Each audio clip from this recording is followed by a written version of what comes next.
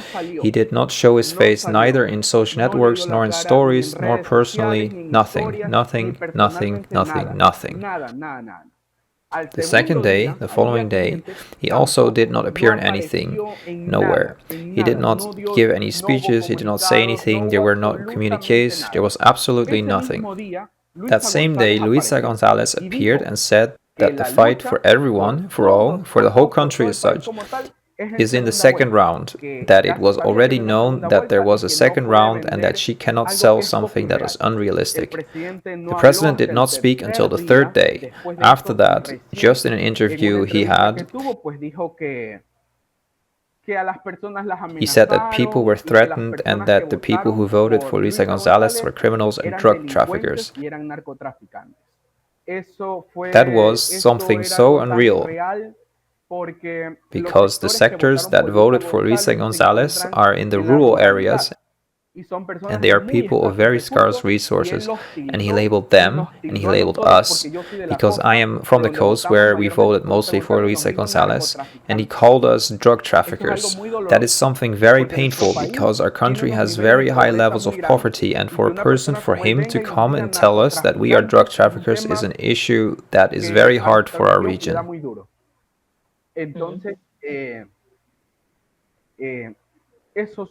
So that is what happened. Then he did not give explanations until the third day.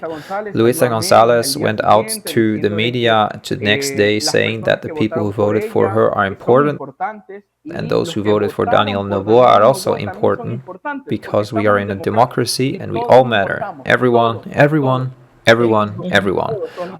All the indigenous people, the people who are Afro, the people of the coast, everyone is important, and that we are not drug traffickers too. Because on the third day he tried to walk back his remarks, and one of the things he said was that he also used photos to threaten people when they went to vote, telling them that they have to vote, they have to vote. And at the same time, he said that those of us who voted for Luisa Gonzalez were drug traffickers. So it is a situation that the president is not able to find a solution to, with this defeat that he did not win in the first round, because he said that he would win in only one round. And today we have a second round where the rural populations and the environmentalist groups, animal rights groups that come for sexual and reproductive rights, also the workers whose collective bargaining agreements are being violated, all these groups are joining Luisa Gonzalez. Now, Luisa Gonzalez hasn't said we're going to win yet. What she has proposed is a national project that they're building. They're holding negotiations. And well, Daniel Noboa, who is involved in these situations of banning cell phones in polling stations, is also involved with the workers being harassed and is not tending to the populations affected by the winter, as we discussed in this interview. He is not tending to them. So that's what's happening right now. This is a somewhat atypical vote, because Revolución Ciudadana Luisa Gonzalez has not said that she's going to win in the first round, and now in the second round she has not shown herself saying, I'm going to win, I'm going to win, I'm going to be president. No. She has been saying that she is uniting the country to all these sectors that have been hit by the negligence of the government, by the winter, those who are demonized as drug traffickers or thieves for voting for her. She is sort of uniting all these populations and proposing a country as such. Then on the other side we see Daniel Noboa, who is the president. Here in this chat, a few minutes ago, I said that Daniel Noboa is the one who concentrates the strongest economic capital. He is the president. He manages the institutions of the state. So I consider that he has the upper hand because he manages the state. He is the one who manages the electoral authority. He manages them. So it seems like a very steep hill to climb for Luisa Gonzalez to win. because the president is Daniel Noboa and he manages all the institutions of the state.